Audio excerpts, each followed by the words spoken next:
Hi there, and a very warm welcome to Season 4, Episode 18 of People Soup. It's Ross McIntosh here.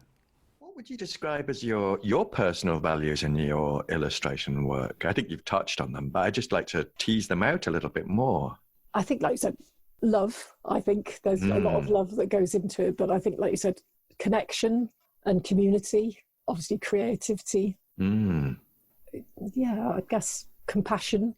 I hope that kind of comes through, in what I'm communicating and things. And fun and humour, I hope, as well. Yeah, I think that they all shine through, and I love that your first value was love. Yeah. I'd just like to say big virtual hug for that. I think it's amazing what you're doing. Pea Soupers, this episode is revisiting a favourite conversation with a favourite person. Yes, I've delved into the People Soup archives, and I wanted to share with you my chat with Lou Gardner, my ACT Auntie, your ACT Auntie, our inspiration.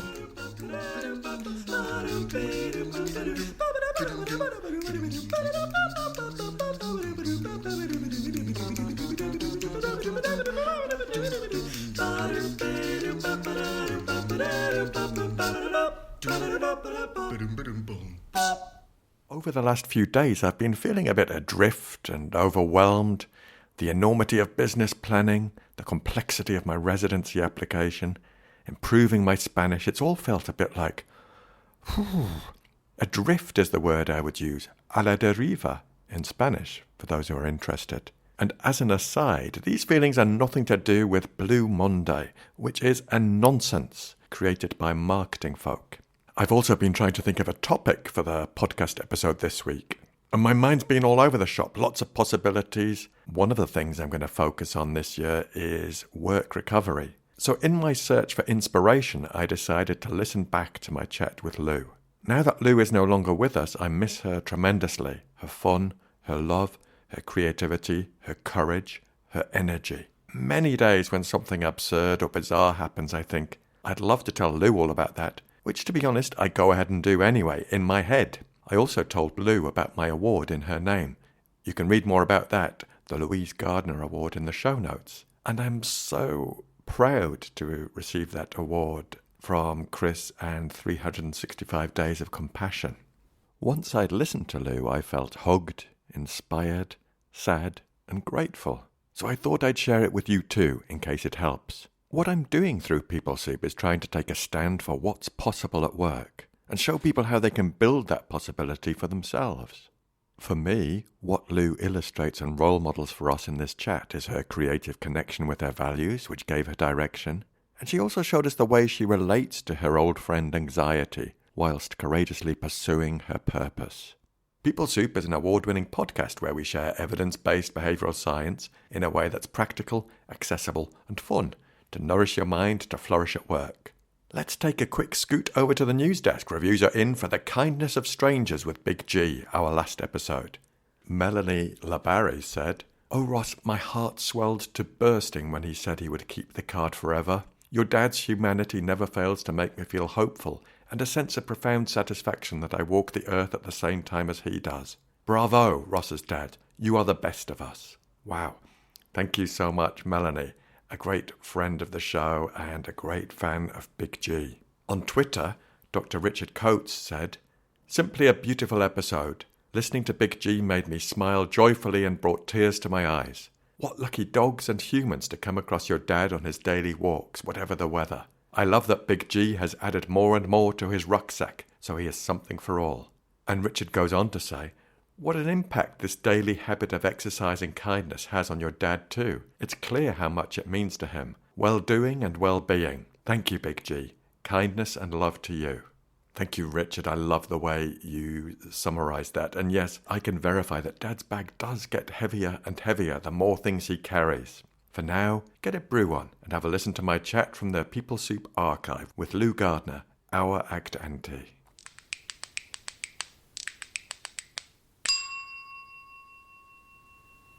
Hey, Pea Soupers, I am virtually here. I wish I was there, but I am virtually here with Louise Gardner, also known as ACT Auntie. Louise, ACT Auntie, welcome to People Soup. Hi, Ross. Thank you very much for inviting me on your show. I'm delighted you were willing to join us, so thank you very much. Now, you'll probably be used to the format. I just want to start, Louise, with a summary of what my research department have gleaned about you. You just absorb this and see what you think. They may not have got everything right. First of all, they've noticed that you hang out with some right groovy people, and these include Dandelion, some pirates who are apparently from Mars, big bears, prairie dogs, yetis, mermaids, and seals. That's right, yes. Blimey, so that's all true, is it? It is true, yes. Crikey. Sometimes you have been seen wearing bunny ears. And definitely true. And making reference to carrots as well. I am guilty. Crikey. And I have personally witnessed this, you wearing bunny ears whilst cutting shapes on the dance floor. Yes. And I think you may have borrowed said ears while you were cutting shapes. I'm just hoping, against hope. There's no photographic evidence. Yeah, I suspect if anyone's listening who was there, they might unfortunately provide that. I think I may have video evidence. Oh dear. All right, we can talk about terms for non-release of that off mic. What I noticed, Louise, about you is I met you for the first time in Dublin. Yeah. Although we'd been buddies on Twitter for a while before that. We had, yeah. And there was this, I'm waving my arms around, Peacekeepers, I'm not sure why, but there was this instant connection and warmth from you. And this is really something quite beautiful. I'd like to thank you for that you bring that to human interaction. Well, right back at you, I feel completely the same. And I'd also like to acknowledge your value of generosity. We're going to get into your art in a bit more detail, but you share so much of it in the ACT world and for the ACT practitioners and those interested with such generosity. I'd like to just do a big woo for that. I'm not going to shout a proper woo because it'll probably go off the mic scale, but thank you. Thank you. And another value I've spotted is courage. Oh. I hope a tiny bit. Yes. And why have I spotted this? I think the best example is hearing that you went on an expedition recently and you cycled your bike. I did, Margaret. Your bike, Margaret, to the station, managed the perils of trying to lock up your bike when there were no bike racks, and then travelled to meet our friend Mary, who took you open water swimming. That's right. Yes, that was definitely committed action. Blimey. Tell me a bit more about that. That was like, was it the sea? Was it a lake? Was it? Yeah, it's a marine pool. So it is sea water that comes in and then just stays in this pool. So I think it was -4 degrees. We did it. So Mary is amazing. She's swum the channel. So she's so inspirational anyway. And yeah, I thought we were meeting for coffee. And she said, I thought we could go swimming in the sea. It was like, what?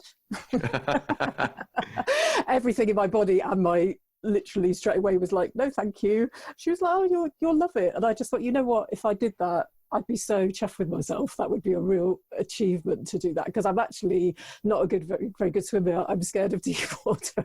Don't like the cold. Everything about it was like resistance. And I thought, you know what? And I'd been reading an ACT thing that week about willingness being a switch that's either on or off. There's no in between. And I just thought, you know what? Maybe I should just do it. Yeah. And so I did. And yeah, it was very, very cold, but but it was an amazing experience. And that sense of accomplishment of actually achieving something afterwards, it was a real buzz until Mary said, the next 10 minutes after you've got out of the most dangerous, is like, what? Oh, blimey. Well, thank you for giving us such a beautiful example of willingness there and values-led action. I love it. I think each of those little things, because I think it was that thing, as Mary was saying, like once you've done that, when you do something else, you think, you know, if I did that, I can do this. And I think it does build that, you know, little memory bank of resilience, I think. So when's your next open water swim? I'm not sure. I will definitely do it again. Definitely will, yeah.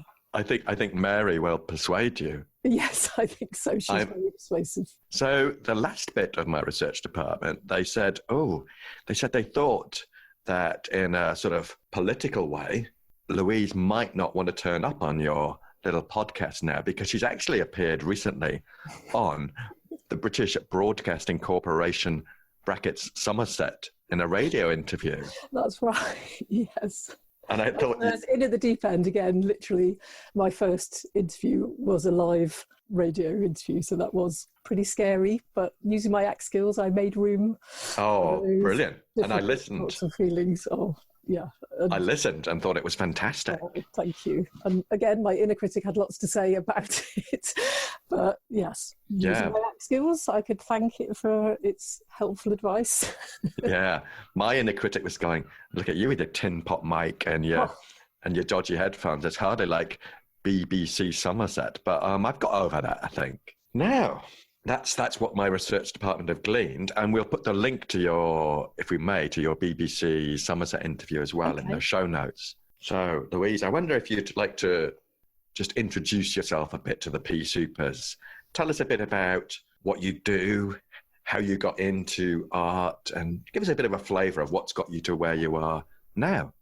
Well, I've been a freelance illustrator for just over 28 years, mainly in the children's book industry. Also did comics and food packaging and toy packaging and stationery and things over the years as well. It's been a really lovely industry to work in. But I'd always had struggles with anxiety and was always looking for something to help me get rid of it. Lying the problem of trying to get rid of it. And I listened to a podcast called Not Another Anxiety Show, and they mentioned the happiness trap on there. I thought I'll just Google it, and it came up with Russ's online course. And so I did that, and I just found it life-changing. It was so helpful, and because it was so visual, I just wanted to draw everything. And so that's what started me getting into drawing with ACT and things as well. But yeah, I've always been creative. That's probably one of my favourite values. Literally don't remember not drawing. My dad was a printer, and so he used to bring home loads of paper. So I was always drawing and things. So yeah, it was kind of like always been the love of my life. So yeah. Really? Oh, that's wonderful to hear. And you talk about Russ, like first name terms, like, hey. So that, just for our Pea Supers who aren't sure, that is, I can confirm it's Russ Harris. Yes, sorry, yes. Your showbiz friend. Yes. Well, yeah, I was very lucky. So basically, I did the course and I found it so helpful. And that he had a Facebook support group for everyone who'd done the course. And so I think at the beginning it was just trying to remember all the skills. And now it doesn't seem like a lot, but just remembering those core processes and just like, well, what am I not using? What I've forgotten? And so I just drew a little visual map of a little character walking through the processes of like the 8 weeks. And it was for me to put on my wall, really, just to remind myself every day. And I posted it in the Facebook group to see if people might find it helpful as well. And the feedback was just so amazing. You know, people would be really supportive and say they were going to print it out and things. And Russ is really generous with his time. He's always in the group anyway, you know, helping people out. And he saw them and got in contact and said, you know, he really liked it and he'd like to commission me to do maps for the 8-week course. So that was obviously a dream job to do. So each week has got a little visual walkthrough. So when people have finished each week, they've just got like something quickly look at, and just as a little refresher of all the skills that they've learned, because there's a lot of information there.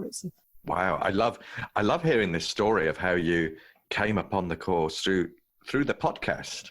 Yes, yeah. See, it's such a great medium. Yes. Oh my gosh, no, absolutely. It's so connecting, and I listen to a lot of podcasts. I love a podcast.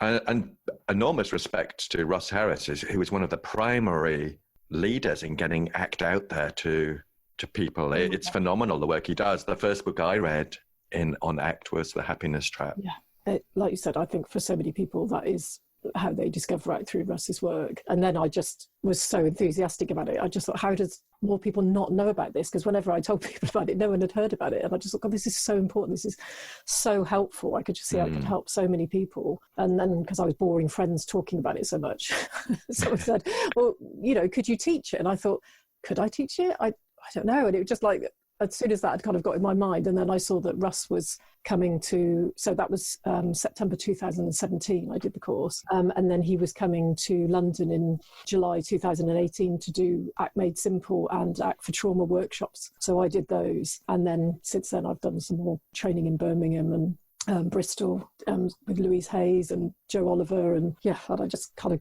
can't get enough of it. And I'm hopefully going to be doing life coaching next year in using ACT. So yeah. Oh, wonderful! You mean you as the coach? Yes. So I've been working with a friend who's a coach, and we've got another little project as well that we're hoping to roll out maybe in 2020 with group coaching and that as well. So. Oh, blimey, that's phenomenal. I'm so delighted to hear that. I think coaching is an area where ACT just fits so well.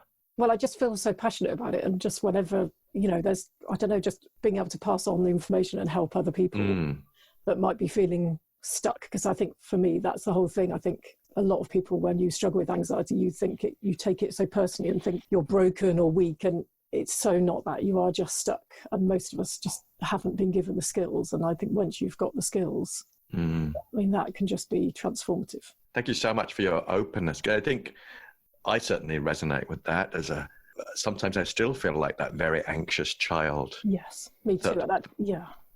And I think giving yourself a hard time for that. And I think, the compassion element of ACT, and CFT has been so helpful as well, because I was super hard on myself and just learning those self-compassion skills, and that common humanity. And I think that's one of the things I love about ACT as well, that people, share their experiences, and you see all these amazing inspirational people who've had their own stories, with anxiety, and you're thinking, wow, if these people are doing that, you can do all these amazing things and still have anxious feelings. That's part of being human, and that is just liberating.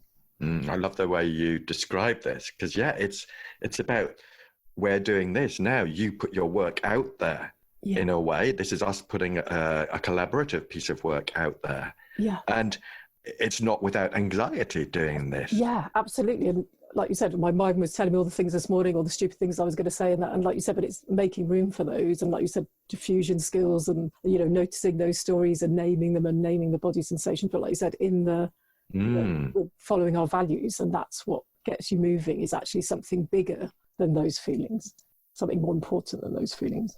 Yeah, I think what we've both got is this desire to share this further, to help more people discover this behavioural science. Yes, absolutely. Because I think, it really is self-help, as in once you've got the skills, it's like having a little toolkit. They're never going to go away. It's just practicing and using them. And, it's just so valuable. I really do think if you're taught it at school, it would be life-changing. Yeah, and it is getting into schools now in a quite exciting ways. So, crikey. Yeah, that would be amazing. And like you said, I think there is so much more of that, people talking about emotions and, people being a lot more open. And like you said, I think if you were maybe brought up to see, like to suppress emotions, that certain emotions were bad, and that, then you obviously are going to, associate them with, feelings of guilt or shame and stuff and things. And like just having that healthier, open conversation about, all feelings welcome. Yeah, love that. And can I take you back just a little bit to when you were a child? You said your dad was a printer and used to bring loads of paper home. So what were you drawing in those first days? Probably not very different to the things that I've probably carried on drawing. Lots of little people characters, lots of cute animals, I think, like just making up my own little stories. Because my dad used to print books. He actually used to print Guinness Book of Records.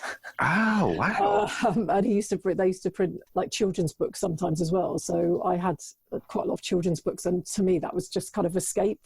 And I think I just love those kind of other little worlds, that you can just make up anything and you just can create that any world that you want. So I think just being able to draw that as well. I think, lucky enough to know lots of other illustrators and children's book writers. And I think we all have that common thing of, as children, we all had that kind of fantasy world where you'd escape and make up stories, either writing them or drawing them. Yeah. Oh, isn't that wonderful that you could pursue that? Yes. Yeah. So lucky. Yeah. I think when I was younger, I kind of didn't even think about it as being an option. I did a sort of general art and design course, but I don't think even then, it was just my kind of what I loved most, but not with a kind of end goal in mind. And then I had a fantastic tutor there who said, you do know you could go on and do a degree. And I was like, really? I hadn't thought about doing that. And then I did a course in Wolverhampton, which is actually, the title of it is actually very fits with what I'm doing now, which was visual communication. Wonderful. So it was graphic design, photography and illustration, and I specialised in illustration. And then when I left, I went off to London to seek fame and fortune, but, to look for work, because all publishers were pretty much based in London then, and this was pre-internet, because I'm that old. And so you literally physically, seeing publishers with your portfolio, which was brilliant. I mean, great to meet so many amazing people. Yeah, and hoping that somebody would pick out your work and give you a job. And I was lucky enough to, get, I think one of my first jobs was with the BBC Playdays magazine, drawing Dilly the dinosaur. Dilly the dinosaur. Oh, have you got any archival clips we could put on our... I might have somewhere. It's going back a bit, but yeah, maybe. But yeah, so then it was just, so I do feel very blessed to have been, working in this industry for so long. So. And when I listened to your appearance on BBC Somerset, I heard mention of Pingu. Yes, I used to, I was going to say all the children's magazines then, they used to, do Tweenies and Pingu and Noddy and things. So I used to do little stories for them and things and that as well. So it was fun times. And when you were a kid, did you enter like art competitions and stuff? Not really. I was quite shy, I think. So no, not that I school and things and that, we'd kind of do things, they'd have a thing where you design the school Christmas card or that kind of thing maybe, but not really. Louise, it's so exciting to hear how your career developed, because I often talk to people in coaching or in team settings and talk about creativity, and adults are so quick to go, oh, well, I'm not creative.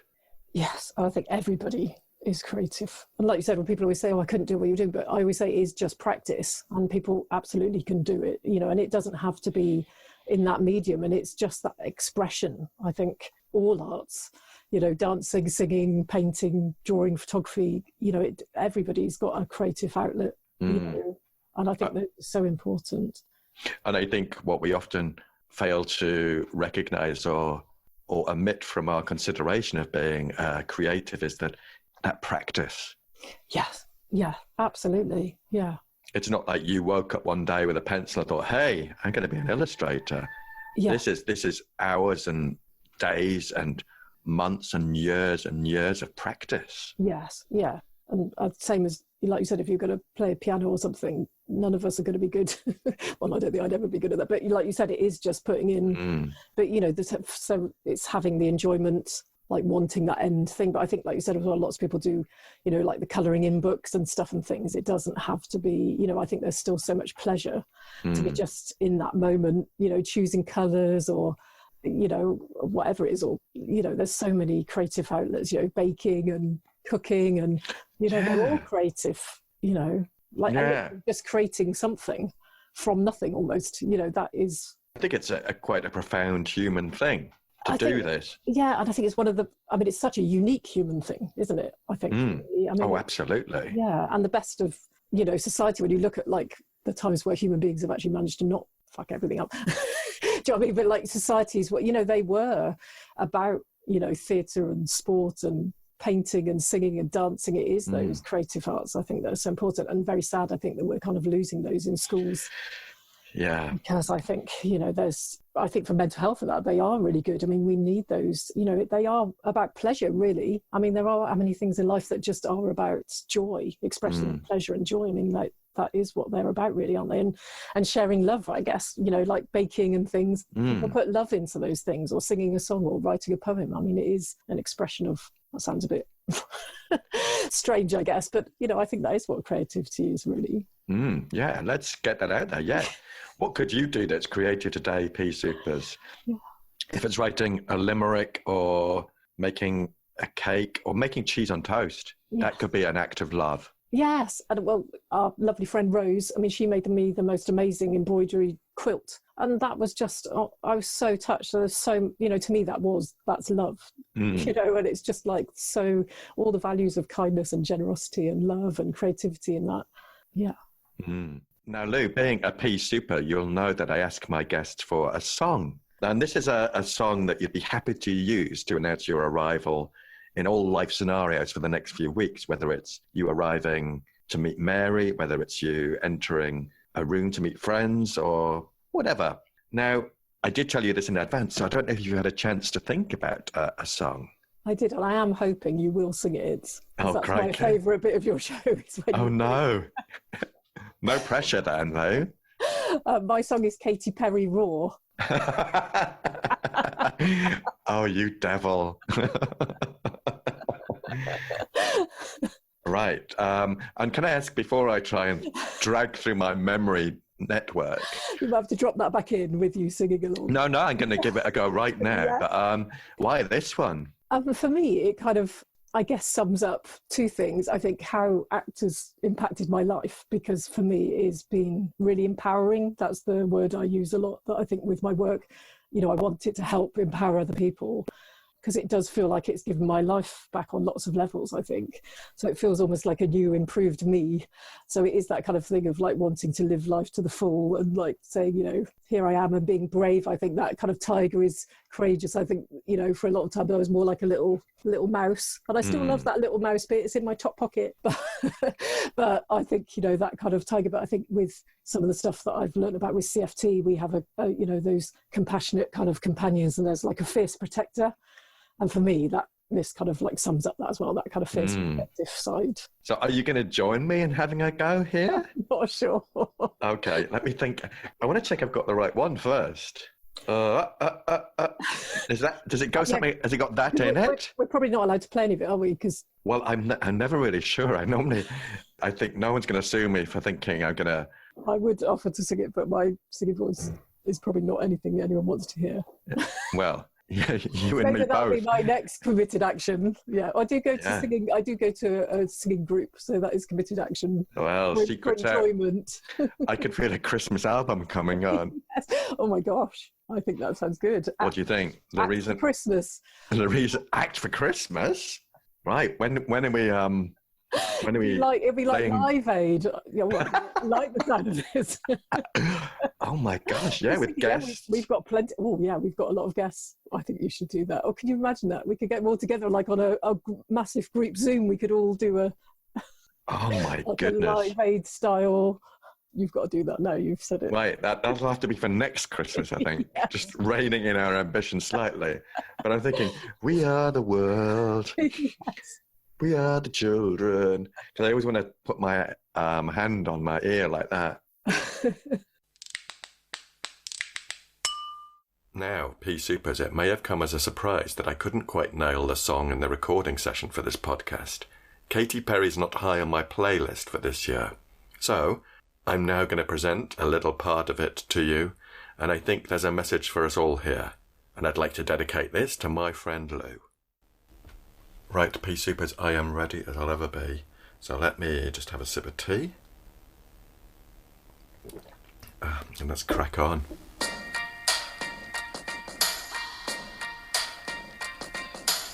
I used to bite my tongue and hold my breath, scared to rock the boat and make a mess, so I said quietly, agree politely. I guess that I forgot I had a choice. I let you push me past the breaking point. I stood for nothing, so I fell for everything.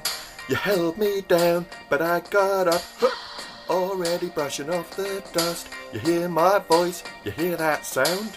Like thunder gonna shake the ground. You held me down, but I got up, get ready 'cause I've had enough. I see it all, I see it now. I got the eye of the tiger, a fighter, dancing through the fire, 'cause I am a champion, and you're gonna hear me roar louder, louder than a lion, 'cause I am a champion, and you're gonna hear me roar.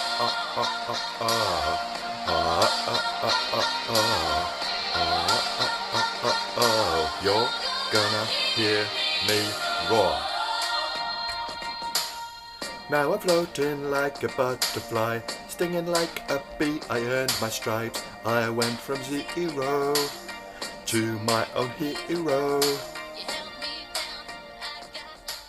So P Supers, you hear my voice? You hear that sound? It's like thunder. It's going to shake the ground. Enough of this. Let's go back to my conversation with Louise.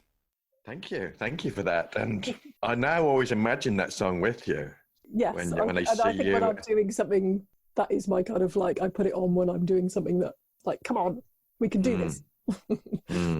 Thank you. So I think, Louise, you said your first ACT-related illustration was the illustrating the 8-week course. Yes, that's and right. Is that the first one you put out there as well? I think it was. Yes, that first little walkthrough one, I think that was the first one that I put out. And then I obviously started working on Russ's, but then that didn't kind of come out till later. I'm trying to think what the first one was. I think I did like a compassion one. There was a lovely quote, an Alicia Goldstein quote. Right. It was a bear and bunny sat on a log. We're going to get it completely wrong, but it's like if we just all put our hand on our heart for a moment, it would be a moment well spent. That's not completely right, but it was. So I did that, and I think I did the beach ball one, about how we try to suppress thoughts and feelings, and they'll just come back and smack you in the face. And then I think I started working on the animation stuff because a friend was very kindly contacted me and said, I've seen this program. I think that would be great for your work that you're putting out. And found this program so I could start animating like some of my drawings and things. And I think maybe, I don't know, one of the first ones, I think when I discovered RFT, that just brought so much together for me. And it was just like such a huge aha moment. And I kind of had this mind map of this illustration I wanted to do. So that was a real labour of love, I think, creating that one. I think that's one of the things I'm most proud of that I've produced as ACT Auntie. And the feedback for that has just been amazing. I think it's something like 12,000 views or something crazy at the moment. So, yeah. Crikey. So that's the RFT illustration. Animation, yeah. So animation, sorry. Yeah. So I think it's about 8 minutes long, something like that, but just a very simple walkthrough of kind of what RFT is. A very simple version, I have to say. Simple. But look how you're making that accessible. And for those of you who aren't sure what RFT is, it's called relational frame theory, and that underpins ACT. Yeah.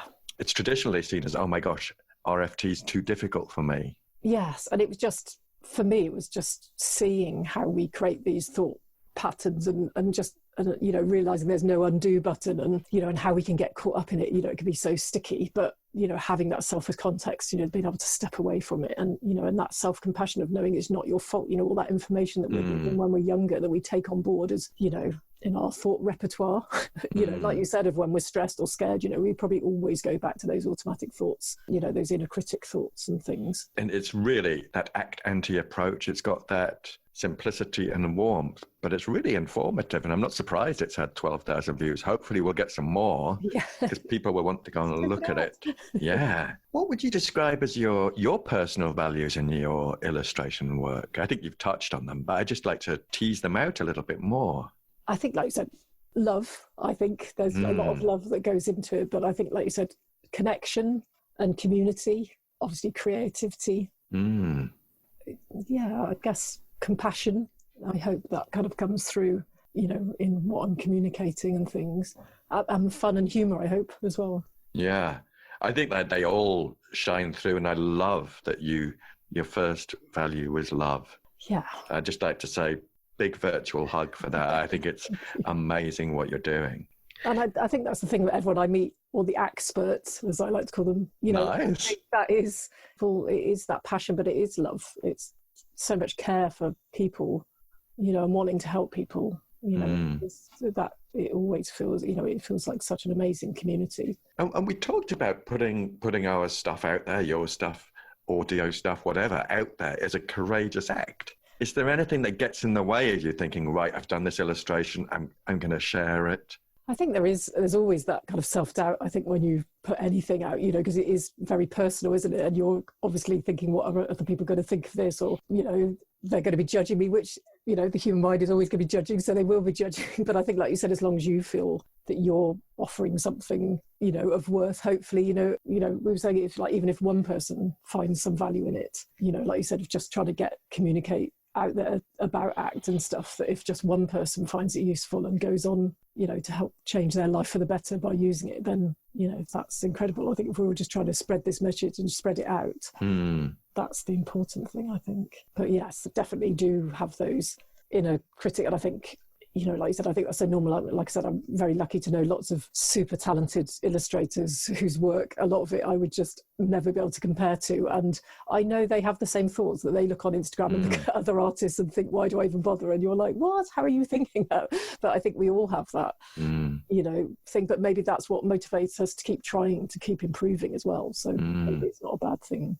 You know, if we thought we were super great, we'd never challenge ourselves to improve. I'm really excited to hear about all the learning you've done since coming across ACT as well. And also for me, that the simplicity of an illustration can convey really complex messages in a way that 10 pages of text can't. And and I think that's what I hoped as well. Like, you know, I think sometimes when people are feeling very anxious or depressed, it can feel overwhelming to read a book, you know, and I think sometimes maybe just that a little picture or something might just make that little connection to maybe want them to read a bit more, or just to have that, you know, make it a little bit more lighthearted and things as well. But yeah, I'm an avid reader. That's one of my passions. I've got a ridiculous amount of books. Like you said, when I discovered ACT, it was just, my ACT library is quite big. But yeah, it's so fascinating. I just love reading all the new research and, you know, people's takes on it. You know, there's always something new that you think, wow, I hadn't thought about that, or just a fun way that someone's, you know, communicated something. Yeah, sometimes it's just what I love about your work is sometimes it's just the perspective. Right. For me, it's the perspective and the distilling down in a really accessible and simple way that is like, blimey. Thank you. Because I think we can hide behind words sometimes. Yes, and I think with like academia as well, there's that kind of thing with papers to make them almost as wordy as possible. Yeah. I think sometimes it loses that essence and loses a lot of audience who probably think that isn't for me. And you know, there's so much helpful information in there. So like you said, it's just trying to get out to as a wide as audience as possible, isn't it? And I think, and to make it an enjoyable experience to learn. P Supers, don't be alarmed, because we'll put links to Louise's presence on various different websites and social media channels and shops in the show notes for this. So you can go and admire, appreciate, learn from Louise's generosity in her work, and also buy some stuff. I saw a tweet recently where you can have a hand-drawn personalized print. Yes, I was doing some like Christmas prints and that, and I've got a little Redbubble shop now because people were asking whether they could buy it on things. So I have done some things that you can buy on t-shirts and mugs and things if you so wished. Wow. But yeah, and I've been lucky enough as well to be working with some experts on their books as well. So I've got 5 books that are coming out, well, not my books, but books that I've been lucky enough to collaborate with authors on that are all coming out in 2020 as well. So, blimey, 5 books, get you. This is phenomenal. Could I mention some more? Yes, please do. Well, I was going to say, well, one of them has just come out actually, which is this one, which is the ACT workbook for teens with OCD, which is Patricia's owner. I hope I've pronounced Patricia's name right, Dr. Z. Dr. Z. Yes. Oh, crikey. I didn't realise you'd done the illustrations. Yeah, and then I'm working on Your Anxiety Beast and You with Dr. Eric Goodman, which has been super, super fun to work on.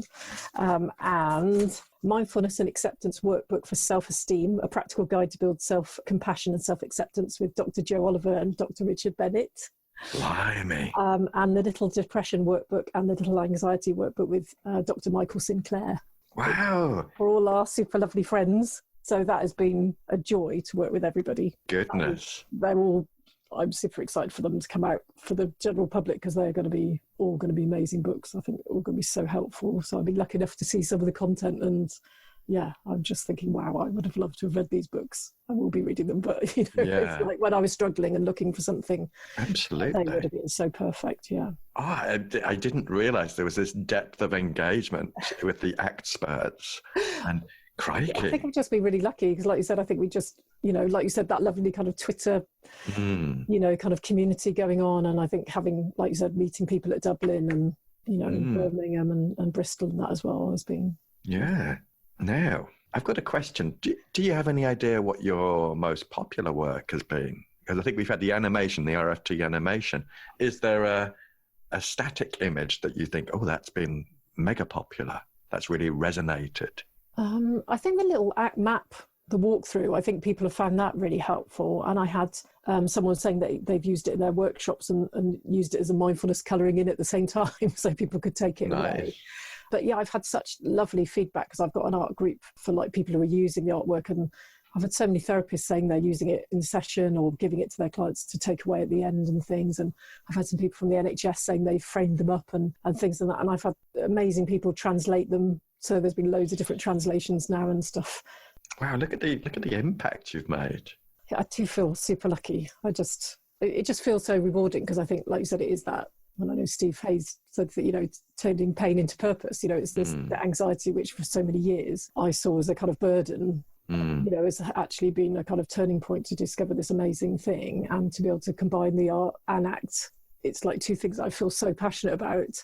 So it feels a joy to be able to do it and then to be part of this amazing community, that have been so welcoming and kind to me. And, and then to hear that that's actually helping people. Yeah, it's pretty dreamy.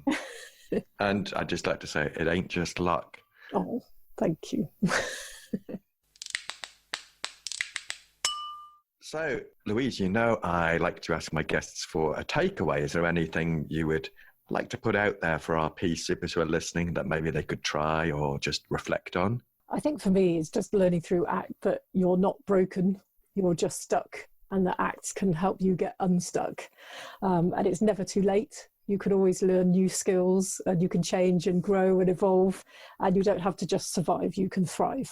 And I think that's what ACT skills helps you do. Wow, you're giving me goosebumps there. It's great to hear you say that. And it's also great to hear you say it's never too late. Yeah. I resonate with that so much because that's one of my unhelpful thoughts, that I've left it all too late. Me too. And it's still, like you said, I've left it too late story is a loud one. Hell yeah. Who knows, the best might be yet to come. Who knows? Wow. Louise, thank you so much for coming on the show. I'm so grateful for your generosity, what you share, your openness, and you're just a beautiful human being. So thank you for coming on the show. Thank you so much. Thank you. And thank you for the Raw song as well, which kind of threw me slightly. And any final thoughts from you? Well, yesterday I saw a quote by Dennis Turch, which I think kind of really ties in really well with that song that I'd chosen. And his quote was, "When you take your life back from anxiety, in a sense, you take back your whole world. This life is yours if you want it, and the cost is feeling your fear and taking action no matter what. Take back your world and live deeply." And for me, ACT skills shows you how to feel your fear. You're not tolerating it. It's not just tolerating it. ACT skills will show you how to take that fear with you and to, learn about values, to know how to go out into the world and create a life that you love. Wow. Thank you. Thank you so much again, Louise. Thank you. Thank you, Ross. It's been a pleasure. That's it in the bag. Thank you, Lou. I miss you. I miss your voice. Thanks for all your incredible work, all the great memories, your creativity and your love. You are an inspiration. I'm going off to go and roar a bit now, but before I do that, you'll find a link to some of Lou's work in the show notes, and also more details of the Chizzy Award in Lou's name. And Peace Supers, I'd love it if you shared what really stood out in your mind from this conversation. Is there a particular thing that Lou said that really resonates with you? Please share it with me or on social media. Incidentally, the icon for this episode is a piece of beautiful embroidery from my dear friend Rose Horton-Smith, a wonderful friend to me, to Lou, and to many. And this recreates one of Lou's beautiful sketches and sits proudly on my desk. If you like this episode of the podcast, could I invite you to share it with one other person? I'm really keen to spread the behavioural science and skills with more people. Of course, a subscription, follow, rating and review are also very much appreciated. The show notes are at rossmcintosh.co.uk, and this includes links to a few different platforms. I love to hear from you, Peace Supers. You can get in touch at peoplesoup.pod@gmail.com. On Twitter, we're at peoplesouppod. On Instagram, at people.soup. And on Facebook, we are at peoplesouppod. Thanks to Andy Glenn for his spoon magic and Alex Engelberg for his vocals. Most of all, dear listener, thanks to you. Look after yourselves, Peace Supers, and bye for now. Because I could quickly find it for you if you like. But Yeah, go on. hold on a second, just so you can do your warming up. Oh, me, me, me, me, me, me, me, me, me, me, me, me, me, me. You're tapping away now. I can't just get a handle on how it starts. Okay. You're going to hear... Oh, is that going to be too loud? Oh, I'm hearing jungle noise. Yes.